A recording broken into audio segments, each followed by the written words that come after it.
Hi, you guys. It's Yaz. And today we're going to talk about 5 ways the narcissist tries to steal your money, okay?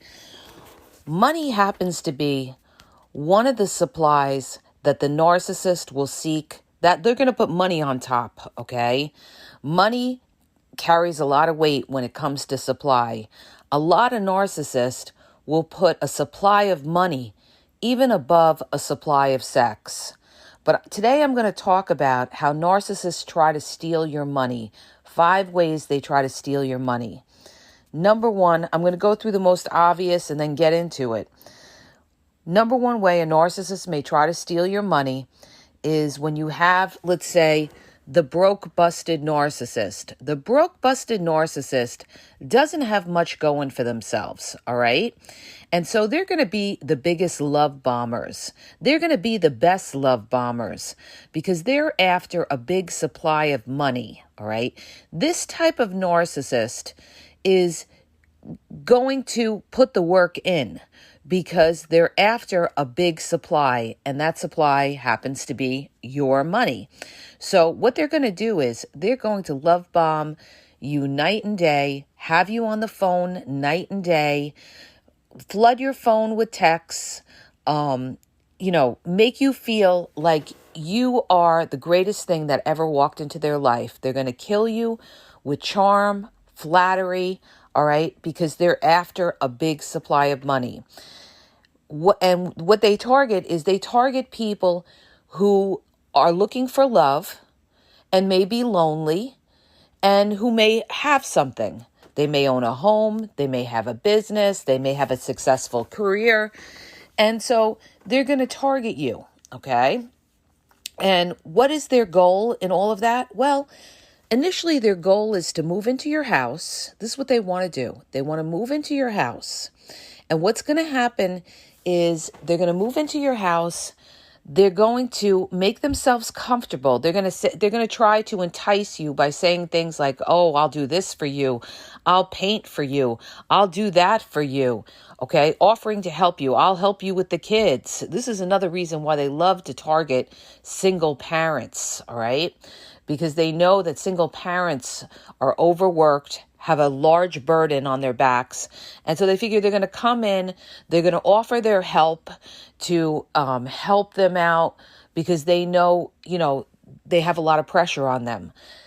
And they get into a person's home, all right?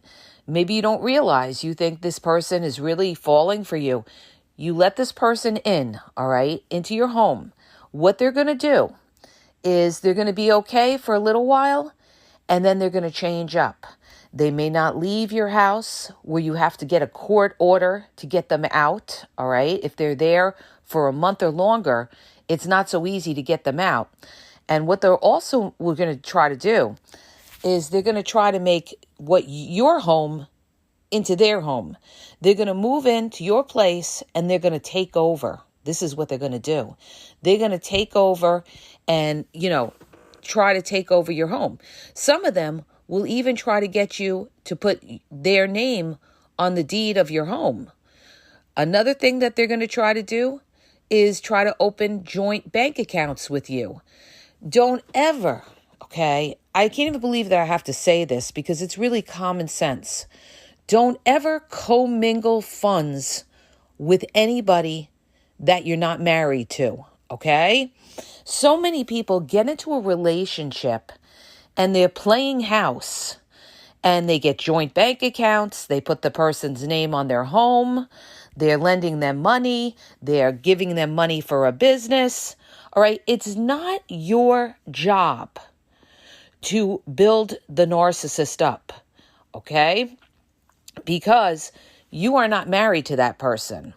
And the other thing that I want to put on here as well, sometimes you can get involved with a narcissist, and if they see you have a lot in your life, like I said, you own assets, you may own a home, you may have money, whatever, that's the narcissist that is going to try to marry you fast, all right? they're going to try to marry you fast. Because people say sometimes, well, why would a narcissist want to get married? Or why would they marry me fast? Because you have something big, all right? And they want to lock that down. So a narcissist will marry somebody if they have a lot of money, all right? And they figure once they get married to you, what's yours is mine, all right? This is the narcissist. What's yours is mine. And they're going to try to take over. This is what they're going to do. And if you're married, even if you marry somebody, right, you guys, and you have a home already, or you have a business already, you don't put this person, let's say, on your home, because you acquired that home before you married this person. So that is not a marital asset, but you need to protect yourself legally when you get involved, or let's say you end up marrying a narcissist. You should have some legal documents that protect your assets before you end up marrying them. So many people don't do this. All right. They end up trusting the narcissist because they did such a great, snow job on them, thinking that they're the love of their life. And they move them into their home. Some of them actually put their name on their assets, their home, their business. And that's another thing, too. It's not just maybe the home, but it's also your business. Narcissists may want to come in and be a partner in your business. Let's say you have some sort of business, whatever it could be. They'll say things like, oh, I want to build with you. Let's build together. All right. If you hear that, run. Because this is typical of a con artist narcissist will say, oh, I want to build with you. No, you're not going to build with me. You're going to build with yourself and have your own money, your own business, because this is my money. This is my business. And I'm not going to just share with somebody that just walks into my life that I probably don't even know well enough. Okay. So don't be a sucker. All right.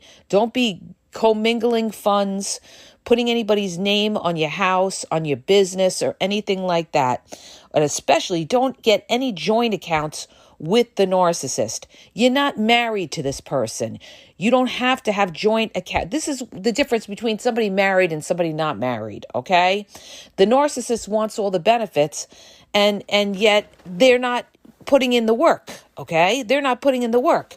So, keep what is financially yours separate until you've known somebody over a period of time, at least 2 years or more, and you know that you could trust them. Then you don't commingle funds. All right. So they're going to try to move fast, get into your home, take over your home, try to get, legal rights to your home by putting their name on things. Try to have joint bank accounts, all right? Oh, baby, it's you and me. We're one. We're one together. Yeah, this is all the bullshit that they're going to give you so that you take the bait and put their name on things. Don't put their name on anything, unless you're married to them. And whatever you had before you married them, you don't put their name on that, okay? That's yours. That's what you worked for your whole life. And it's not theirs to come in and take that. Whatever you build together as a couple in marriage, that's different, okay? Any judge will tell you that, especially during divorce. What you had before is yours. But, if you put the person's name on something, it's a whole other ball game, okay? That's why when you get divorced, what you get is what you acquired during the marriage.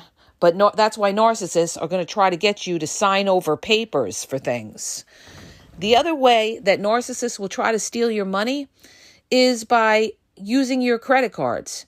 Using your credit cards or having you co-sign on things. All right. Again, don't put your signature anywhere. They're going to have you try to co-sign on credit cards, maybe car loans. A lot of broke, busted narcissists, have bad credit. So they're going to have you sign for a car loan, sign maybe even for a home for them. All right. They're going to have you, don't put your signature anywhere. Okay, listen to me when I tell you this. So many people have lost a lot of money because of this. So they're going to get you to sign things. They're going to try to get their name on your bank accounts, get joint bank accounts. They're going to try to get their name on your home, on your business. All right. Do not put their name anywhere unless you want to lose that. Okay. The other ways that narcissists steal your money is they steal inheritances. You see this a lot with families that have money. You're going to have a covert narcissistic sibling or relative that is going to try to steal the money. You know how many times narcissists steal inheritances? How they get in, they brown nose up to the person whose money is on the estate, and they take over everything. They end up getting power of attorney. They end up being the executrix of the estate. They take complete control. All right. This is how narcissists do it. And they do it by schmoozing the person who's got the money. All right. Usually that person is an older parent, older grandparent. And, they're the ones there that are always there at the house, pretending to do for them when they generally don't do anything for them. But what they're doing is they're brainwashing that person to take control of that money if they were to die, okay? I knew so many people that used to do this, okay? It is so grim reaperish, and it's so evil, the way they go in and they manipulate these older people for money. Some people make a business of this. There are people that actually look for older people to come in. Maybe they're a widow, a widower. They come in, they try to be their angel of light, and really they're just after their money, okay? And that's another way that narcissists come in and try to steal your money. Another way a narcissist tries to steal your money is by dry begging, all right? Dry begging is an indirect way for a narcissist to ask for money without directly asking you for money. So what they're going to do is they're going to play the victim. This is going to be your covert narcissist. They're going to tell you they can't pay their rent, their children can't afford shoes for school, they got bills that they can't pay. First, what they're gonna do is they're gonna give you plenty of attention, plenty of flattery, and what they're gonna do is they're gonna dry beg, and they're gonna just tell you about their problems and make you feel bad for them to the point where you're gonna start to be guilt tripped because they've done so many things to make you feel good. They flattered you. They may even have bought you little things. This is another thing that they'll do. They'll buy you little things because they're after a big supply of money. I did a reel about this years ago where I said, if a narcissist spends money on you, it's because they're after something big. And that's usually the case. And this is what narcissists will do to fool you, especially in the beginning, especially the broke, busted narcissists. They may buy you little things. They may buy you flowers. They may buy you clothes. They may do little favors, try to help you out with the kids or whatever it is. And what's that going to do? That's going to make you feel indebted, all right? So this is another way that they steal your money, by creating indebtedness where you feel indebted to that narcissist for the very few things that they may have done for you, okay? Just because a narcissist may have bought you a gift in the beginning or spent a little bit of money on you does not mean that you've got to pay them back tenfold. And that's what they're looking for. They're looking for you to pay them back tenfold. Or what they'll do is they'll test you. They may even come out. The other way they steal your money is they could even blatantly ask you for money, a loan or something like that. And the way they're going to do it is they're going to test you. First, they may ask you for $20. Then they're going to pay you back the $20. Then they may ask you for $100. And then they pay you back for the $100. Then the next time they may ask you for $1,000 or more dollars. And guess what? That's when they don't pay you back, okay? And that's when I get people that contact me and say, how do I get my money back from the narcissist? Well, the only way you're going to get that money back is if you prove it was a loan, okay? That's why you've got to get a promissory note, Make them sign off on a promissory note. But the best thing is to not give them money at all, because you're going to be stuck going to court and trying to get blood out of a stone and trying to get money out of them. And what they're going to do is they're going to hide the money, okay? You're going to see that during divorce. If you ever gone through a divorce with a narcissist, one of the biggest things, and especially a covert narcissist will do, is they will hide the money, hide the assets. Hide it in their mother's name, hide it somewhere in their friend's name. And so when you go to court with them, they're going to sit there in front of the judge and they're going to say to the judge, "Judge, I don't got it. Oh, judge, I can't pay child support. Oh, judge, I can't pay for this. I can't pay for that." All right. And when they do a financial disclosure, they're going to not show any money on the financial disclosure because there won't be any money in their name. All right. How do I know this? Because I went through it. Okay, you guys. So this is another way narcissists try to steal money, by not showing money on paper. Okay. I call them the shoebox crew.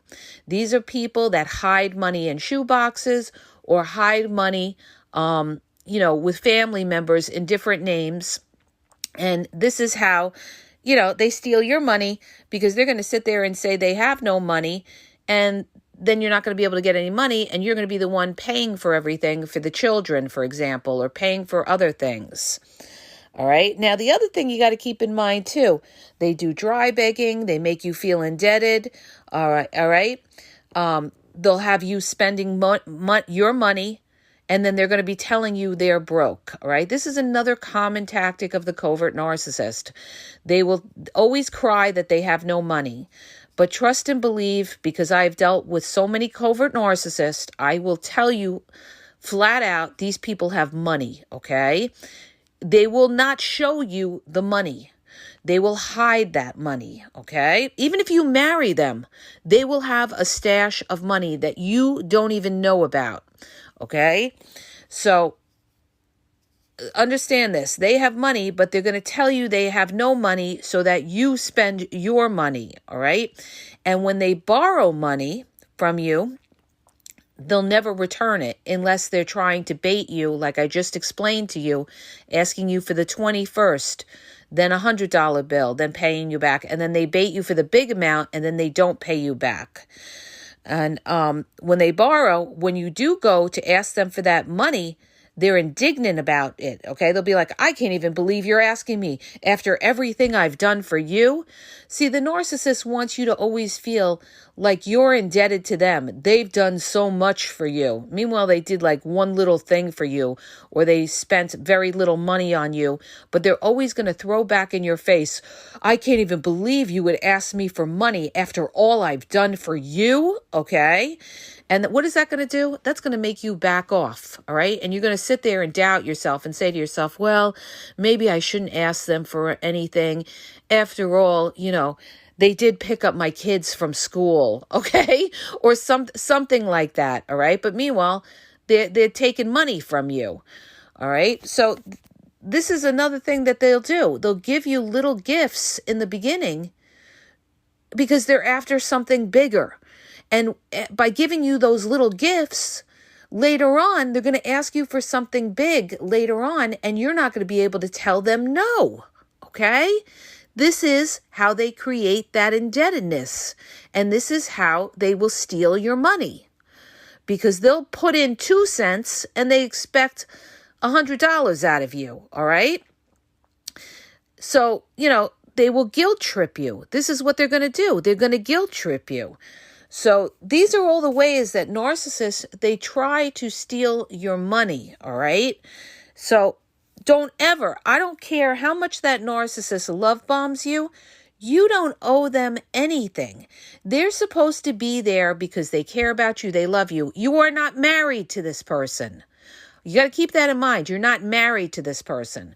So if you're not married to this person, don't let them put their name on anything, and don't you put your name on any loan or anything like that, all right? They could also do something like take out a life insurance policy on you. Now, okay? Now we're getting into, 48 hours Dateline stories. Very typical of a very dangerous, malignant narcissist will take out a life insurance policy out on you, and something happens to you. You trip and fall in an accident. You see this on Dateline and 48-hour crime shows where, they look into, the person died, what happened, and there's a life insurance policy for $5 million that the wife took out on the husband or the husband took out on the wife. Who's the beneficiary? The husband or wife. So who's got the motive? The one that takes out the life insurance policy. Don't let anybody take a life insurance policy out on you, okay? All right, you guys? Because people, never say never. Never say never, all right? Because there's plenty of stories, plenty of cases where accidents happen and they can't solve these mysteries. And guess what? There's a life insurance policy behind the accident. A car goes off the road. They had a case once where the husband and wife, they were up on a cliff. I can't remember the name of the case. And the wife fell off the cliff, and the husband swears she fell off the cliff, right? And she was nice and drunk, okay? He got her nice and drunk, and what he did is, I believe what happened in the story was he killed her, all right? He took out a life insurance policy, he got her drunk, and then he pushed her off the cliff and made it look like an accident. And this is just one of many cases of how narcissistic, psychopaths, sociopaths, narcissists what they'll do for money, okay? But there'll always be some sort of life insurance policy behind it. So, you guys, do not let anybody take a life insurance policy out on you, okay? And that's another way narcissists could try to steal your money. So, let's recap here. They're going to try to get into your home, take over your home, and they're not going to get out of your home. You're going to have to get a court order in most cases if you let that person stay a month or more. So get them out before the month, because I think the law is, after a month, you're going to have to get a court order eviction on them. They're going to try to get in. And, one very common sense thing that I forgot to mention, they're going to rob things in your home, okay? It's very obvious. They're going to go through your drawers. They're going to look for jewelry. They're going to look for money. They're going to look for if you have expensive collectibles. They'll be walking around asking you, let's say you have artwork on your wall. They'll say, that's an interesting picture. Oh, yeah, that's interesting. Oh, where'd you get that? Where'd you get that? Because what they're doing is they're trying to size up, are your paintings valuable? They're going to be walking around. They're going to be you're letting the devil into your home. In case you didn't realize, when you let a narcissist in your home, you're letting a demonic minion of the devil in your home to come in there, wreak havoc, rob you, abuse you, neglect you. Don't ever let them in your home. And I've done a video podcast on this. Go back and listen to it, where I talk about don't ever let the narcissist in your home, okay? I'm telling you, I know this from personal experience. They will rob you. They will take over. They're dangerous, all right? So don't let anybody in your sanctuary, especially a person that is deceptive, of the devil. And that's what they are, demons of the devil, all right? So they're going to be doing devilish things. So they're going to be looking for things they can rob, pawn. You'll find things missing. They're going to be going through your bank statements. They're going to be going on your computer. They may go on your Venmo on your computer, try to transfer money, look at your browser history. I've had clients that were dealing with this, all right, where the narcissist was going on her computer, looking through her browser history to try to get into her bank accounts. So this is, you guys, you got to be careful with these people. Do not let them in your home, all right? They'll be looking at everything. They'll be sizing up your money situation. They're coming in to rob you, all right? Understand this. They're coming in to rob you. They're going to try to get their name on things. They're going to be robbing things that are out in the open. Valuables, you'll find missing, all right? And then they'll tell you, what? I didn't see that. Oh, I don't know what you're talking about. Oh, I didn't see that. And guess what? You can't prove it, okay? You find things missing and you can't prove it. So don't let this person into your home, all right? So they're going to put their name on joint bank accounts and then clear out the bank accounts and start stealing money little by little out of the bank accounts so you don't notice. All right. I've had clients have that too, where they've had the narcissist on certain bank accounts and they didn't realize that the narcissist was taking money out little by little. This is so you don't notice. Okay. And then they noticed that the bank account got small and they didn't realize. So they went in and they looked at the bank statement and they saw that it was little withdrawals here and there. It's not, sometimes narcissists don't take money all at once. Sometimes it's subtle where they'll take little money here or there so that you don't see it. You don't spot it right away, right? Credit cards, obvious. They'll take your credit card numbers or take your credit cards, or they'll get an extra credit card in your name or have you sign on a credit card for them. They'll steal your inheritances by getting power of attorney signed over to them. They'll have you spend when they have money. They will dry beg, okay? They'll borrow, they'll never return. They'll make you buy them things out of guilt. That's another way they get your money, to steal your money. They get you to buy them things because you feel guilty for them being so nice or them doing that one or two little things that they did for you, all right? So they're going to guilt trip you. They're going to dry beg. They're going to make you feel indebted, all right? And these are all the ways that the narcissist robs your money. Wow, you guys, I can't believe this is a long podcast, but I wanted to make it complete for you so that you would understand.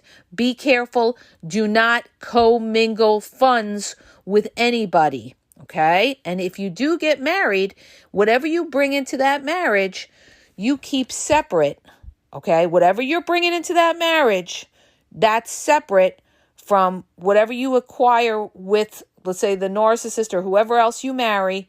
That's separate. So you go and you confer with an attorney and get all legal documents written up to protect yourself, okay? But best of all, don't ever marry a narcissist, okay?